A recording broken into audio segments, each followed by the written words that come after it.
Hello viewers, তোমরা যারা 6 এ পড়ছো তাদের আজকে আমি সেকেন্ড ইউনিট টেস্টের জন্য নিয়ে চলে এসেছি ভূগোলের সাজেশন। হ্যাঁ, তোমরা ঠিকই শুনেছো। আজকে তোমাদেরকে আমি বলে দেবো কি কি তোমাদের সিলেবাসে রয়েছে এবং সেই অনুযায়ী প্রশ্নগুলো বলে দেবো, যেগুলো করলে তোমরা অনায়াসই ভূগোলে 50-এ 50 পাবে সেকেন্ড ইউনিট টেস্ট পরীক্ষাতে। তো দেখো তোমাদের সিলেবাসে কি কি রয়েছে।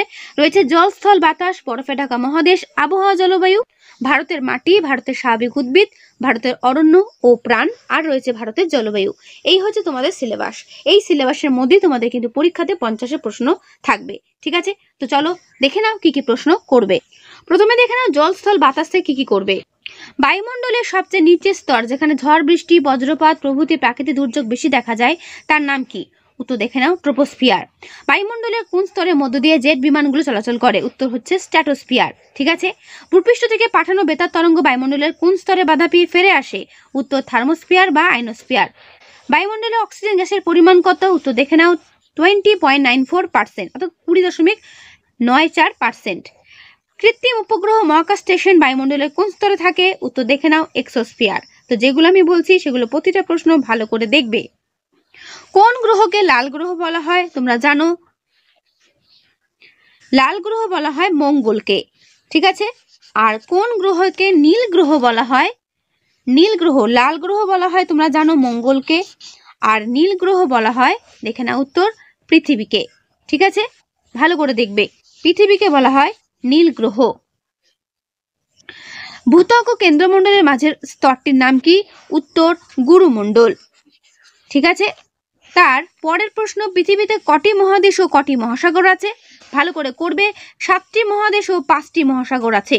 ঠিক আছে, কোন মহাসাগরকে, কোন মহাদেশকে অন্ধকারচ্ছন্ন মহাদেশ বলা হয়? উত্তর আফ্রিকা। তারপরের প্রশ্ন, কোন মহাসাগরের আকৃতি ইংরেজি এস এর মতো? উত্তর দেখে নাও আটলান্টিক মহাসাগর। তোমাদের টেক্সট বুকে দেখো রয়েছে 7 মহাদেশ 5 মহাসাগর, পাতা নম্বর 36-এ। টেক্সট বুক থেকে বিভিন্ন মহাদেশের সম্পর্কে যে বৈশিষ্ট্যগুলো দেওয়া রয়েছে এটা কিন্তু তোমরা প্রত্যেকেই বাড়িতে পড়ে নেবে। ঠিক আছে, যে 7টি মহাদেশ রয়েছে তার যে কি কি বৈশিষ্ট্যগুলো রয়েছে ভালো করে কিন্তু এটা পড়বে। আর মহাসাগরগুলোর কি কি বৈশিষ্ট্য, কোনটা বৃহত্তম মহাসাগর, কোনটা দ্বিতীয় বৃহত্তম, এগুলো কিন্তু পড়ে রাখবে। তাই 36 পাতার কিন্তু ভেরি ভেরি ইম্পর্টেন্ট, প্রত্যেকের জন্য এই পাতাটা কিন্তু তোমার বাড়িতে দেখে নিও। ঠিক আছে, টেক্সট বুক থেকে বলছি। বায়ুমণ্ডলের গড় তাপমাত্রা বেড়ে যাওয়াকে কি বলে? উত্তর দেখে নাও বিশ্ব উষ্ণায়ন। দ্বীপমণ্ডল কাকে বলে? ভালো করে দেখে নাও। প্যানজিয়া ও প্যান্থালাসা কি করবে? ঠিক আছে, প্যানজিয়া প্যান্থালাসার উত্তর পুরো ভালো করে দেওয়া রয়েছে, দেখে নেবে। শিলামণ্ডল কাকে বলে? বড় প্রশ্নের ক্ষেত্রে বিশ্ব উষ্ণায়নের প্রভাব কিভাবে জীবজগতের ক্ষতি করছে লেখো। পয়েন্ট ধরে ধরে লেখার চেষ্টা করবে। আমি যে সমস্ত প্রশ্নগুলো বলছি এগুলো ভালো করে দেখো, পরীক্ষাতে এর মধ্যে কমন চলে আসবে। স্ট্র্যাটোস্ফিয়ারকে শান্তমণ্ডল বলা হয় কেন? আর করবে জলচক্রের সংক্ষিপ্ত বর্ণনা। দেখে নাও পুরো উত্তর।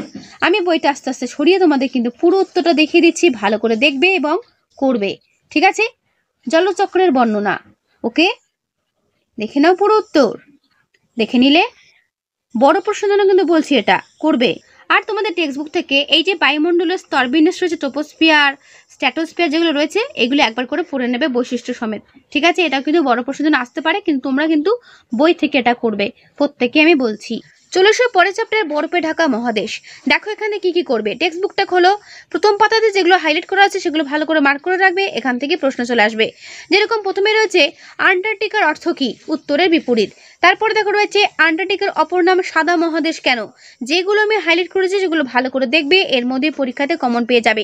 তার ঠিক নিচে চলে এসো একটা জীবন্ত আগ্নেয়গিরি আন্টার্কটিকা, তার নাম হচ্ছে মাউন্ট এরেবাস, যেটা কিনা রয়েছে রস উপসাগরের তীরে। আর তারপরে রাখা রয়েছে ভিনসান মাসিফ, আন্টার্কটিকার সর্বোচ্চ শৃঙ্গ। আর রয়েছে পৃথিবীর দীর্ঘতম হিমবাহ যার নাম ল্যাম্বার্ট, সেটাও কিন্তু এই মহাদেশেই রয়েছে। ঠিক আছে, এগুলো ভালো করে পড়বে।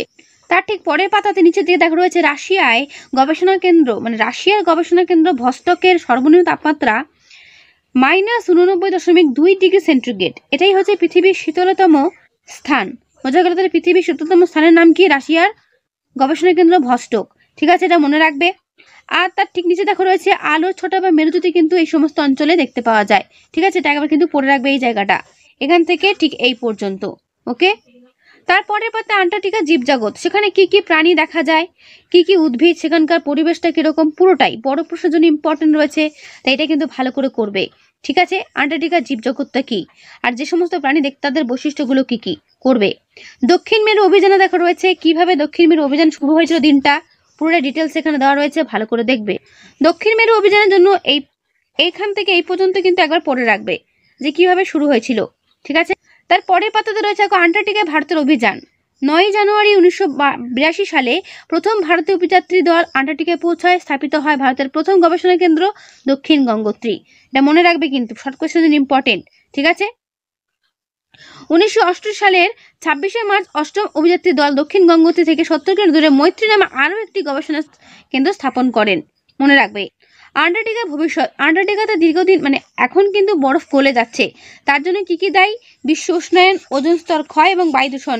এগুলোর জন্য কিন্তু আন্টার্কটিকার বরফ কিন্তু গলে যাচ্ছে। তাই এটা কিন্তু আমাদের ইমিডিয়েটলি সবাইকে পদক্ষেপ নিতেই হবে। ঠিক আছে, তাহলে আন্টার্কটিকার ভবিষ্যৎ কি, এটাও কিন্তু বড় প্রশ্নের জন্য করবে। এরপরের চ্যাপ্টার আবহাওয়া জলবায়ু। দেখো কি কি করবে। প্রথম প্রশ্ন, আবহাওয়া বলতে কি বোঝো? আবহাওয়ার উপাদানগুলো কি কি? ঠিক আছে, ভালো করে করবে। তারপরে পাতে রয়েছে জলবায়ু বলতে কি বোঝো, জলবায়ুর উপাদানগুলো কি কি। আবহাওয়া জলবায়ুর পার্থক্য ভেরি ভেরি ইম্পর্টেন্ট। প্রত্যেকেই বইয়ের এই যে জায়গাগুলো আমি দেখাচ্ছি এগুলো ভালো করে দেখে নাও। এর বাইরে কোনো প্রশ্ন আসবে না, গ্যারান্টি দিয়ে বলতে পারি। তাই যেগুলো আমি বলছি সেগুলো মন দিয়ে করো কিন্তু। তারপরের পাতা যেগুলো হাইলাইট করা আছে, যে আগত সৌরবিকিরণ বলতে কি বোঝো, অ্যালবেডো কি করবে। তার ঠিক নিচে চলে এসো বিকিরণ কি, পরিবহন কি। তার ঠিক নিচে দেখো রয়েছে তাপ কি, তাপমাত্রা কি।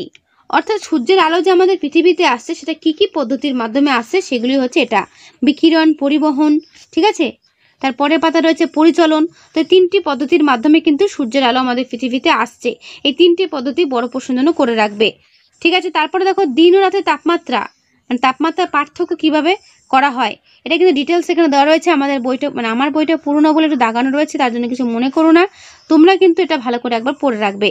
ঠিক আছে, যে দৈনিক উষ্ণতার প্রসার বা পার্থক্য বলতে কি বোঝো। তার ঠিক নিচে চলে এসো যে থার্মোমিটার দ্বারা কি করা হয়, উষ্ণতা মাপা হয়। ঠিক আছে, 6 থার্মোমিটার দিয়ে কোনো দিনের সর্বোচ্চ সর্বনিম্ন তাপমাত্রার পরিমাপ করা হয়। এটাও কিন্তু শর্ট কোয়েশ্চেনে ইম্পর্টেন্ট, শর্ট কোয়েশ্চেনের জন্য। এবার নিচে চলে এসো বায়ুমণ্ডলের আর্দ্রতা মাপা হয় কিসের দিয়ে, কোন যন্ত্র দিয়ে, সেটা হচ্ছে হাইগ্রোমিটার যন্ত্রের সাহায্যে। এটাও পড়ে রাখবে। বায়ুর চাপ মাপা হয় কোন যন্ত্রের সাহায্যে, ব্যারোমিটার, 14 ব্যারোমিটার যন্ত্রের সাহায্যে। এগুলো তোমাদের শর্ট কোয়েশ্চেনে কিন্তু আসবে। বায়ু প্রবাহের দিক মাপা হয় কোন কি দিয়ে, বাত পতাকা দিয়ে। আর গতিবেগ মাপা হয় অ্যানিমোমিটার যন্ত্র দিয়ে। ঠিক আছে, আকাশে মেঘের পরিমাণের পরিমাপই হলো মেঘাচ্ছন্নতা। যদি প্রশ্ন আসে মেঘাচ্ছন্নতা কি, লিখবে। তারপরে পাতা দেখো রয়েছে ঘনীভবন বলতে কি বোঝো। তার ঠিক নিচে রয়েছে বৃষ্টিপাত মাপার যন্ত্রের নাম বা বৃষ্টিপাতের পরিমাণ মাপা যন্ত্রের নাম রেনগজ। আর আবহাওয়া জলবায়ুর উপাদানগুলো কি কি গোল গোল করে দেওয়া রয়েছে, এগুলো ভালো করে পড়বে। আর তার ঠিক নিচে দেখো একটা শূন্যস্থান দেওয়া রয়েছে, যেটার অ্যান্সার ডান দিকে দেওয়া রয়েছে ঠিকই, বাট উল্টো পাল্টা করে দেওয়া, সাজিয়ে তোমাদের উত্তরটা করতে হবে। ঠিক আছে, তো এটা অ্যান্সার করে দেওয়া আছে অলরেডি বইয়ে, তোমরা কিন্তু ভালো করে একবার অ্যান্সারটা দেখে নিও। যেগুলো আমি দেখালাম বইয়ে থেকে সেগুলো ভালো করে পড়ো, তাহলেই কিন্তু হবে। তারপরের পাতায় মিলানো করে দেওয়া রয়েছে যে একদিকে আবহাওয়ার উপাদান, একদিকে পরিমাপের যন্ত্র। তাহলে কোন কোন উপাদান কোন যন্ত্র দ্বারা পরিমাপ করা হয় এখানে অ্যান্সার করে দেওয়া রয়েছে, দেখে নেবে। এই প্রশ্ন তোমাদের পরীক্ষাতে থাকবেই। পৃথিবী তার কক্ষপথের কতটি কোণে হেলে থাকে, এটাও প্রশ্ন আসে, 64 ডিগ্রি। আর সূর্যরশ্মির পতন কোণ বলতে কি বোঝো, এটা পড়বে। সমষ্ণ রেখা কি, পাতা নম্বর 52তে রয়েছে। সমষ্ণ রেখার বৈশিষ্ট্যগুলো পড়ে রাখবে। ঠিক আছে, তার ঠিক নিচে চলে এসে পৃথিবীর তাপমণ্ডল। তাপমণ্ডল কি কি, উষ্ণমণ্ডল, নাতিশীতোষ্ণ মণ্ডল এবং হিমমণ্ডল। এগুলো একবার জাস্ট পড়ে নেবে, তাহলেই হবে। এরপর চলে এসে ভারতের জলবায়ু থাকবে তোমাদের। ভারতের জলবায়ুতে কি কি করবে একবার দেখে নাও। ভারতের জলবায়ু, ভারতের মাটি, ভারতের স্বাভাবিক উদ্ভিদ এবং ভারতের অরণ্য ও বন্যপ্রাণ। এই ভারত থেকে 4টে অধ্যায় থাকবে। ঠিক আছে, পাতা নম্বর চলে এসো 80তে দেখো রয়েছে মেঘালয়ের মৌসিনরাম পৃথিবীর সর্বাধিক বৃষ্টিবহুল স্থান। শর্ট কোয়েশ্চেনের জন্য ইম্পর্টেন্ট। ভারত কি জলবায়ুর দেশ, ভারত ক্রান্তীয় মৌসুমী জলবায়ুর দেশ। মনে রাখবে। ভারতের ঋতু বৈচিত্র্যগুলো কি কি, অর্থাৎ যে সমস্ত ঋতুগুলো ভারতে রয়েছে সেই ডিটেলস তোমাদের লিখতে হবে, 6টি ঋতুর পুরো ডিটেলস। ঠিক আছে, তারপর লু ও আধি কি করে রাখবে, ইম্পর্টেন্ট। কালবৈশাখী কি কখন হয় করে রাখবে। বড় প্রশ্ন করবে বৃষ্টির ছায় অঞ্চল কাকে বলে। এগুলো বই থেকে দেখাচ্ছে, এই কারণেই তোমরা বই থেকে ভালো করে লিখতে পারবে। পাতা নম্বর 81তে রয়েছে বৃষ্টির ছায় অঞ্চল বলতে কি বোঝো। টিকার জন্য করবে পশ্চিমী ঝঞ্ঝা কি। ভারতে মৌসুমী বায়ুর প্রভাব 3 নম্বরের জন্য ইম্পর্টেন্ট রয়েছে, করবে। মাথায় রেখো 50-এ পরীক্ষা হবে, তাহলে বুঝতেই পারছো কতগুলো প্রশ্ন তোমাদের তৈরি করতে হবে খুঁটিয়ে। ঠিক আছে, জলবায়ু থেকে আমি যেগুলো বললাম সেগুলোই করো, তার বাইরে কিছু করার দরকার নেই। এরপর চলে এসো মাটি। মাটি কি, তার অ্যান্সার এখান থেকে এই পর্যন্ত। ঠিক আছে, মাটির সৃষ্টি হতে কি কি লাগে, তার অ্যান্সার এখান থেকে এই পর্যন্ত করবে। ভারতে যে মাটিগুলো দেখতে পাওয়া যায় বৈশিষ্ট্যগুলো কি কি? পলি মাটি, কালো মাটি, 2-3 লাইন করে পড়বে। তার মধ্যে ইম্পর্টেন্ট যেগুলো হাইলাইট করা আছে সেগুলো ভালো করে দেখবে। যেমন খাদার কি, ভাঙ্গার কি। ঠিক আছে, কালো মাটির বৈশিষ্ট্য, লাল মাটির বৈশিষ্ট্য, ল্যাটেরাইট মাটির বৈশিষ্ট্য, মরু অঞ্চলের মাটির বৈশিষ্ট্য, পার্বত্য অঞ্চলের মাটির বৈশিষ্ট্য।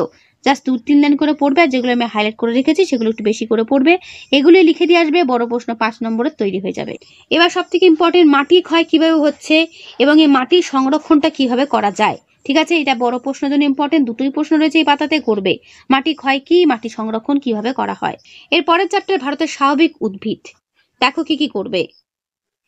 এই পাতা নিচেতে চলে আসে। দেখো সাধারণভাবে এখানকার উদ্ভিদকে 5 ভাগে ভাগ করা যায়।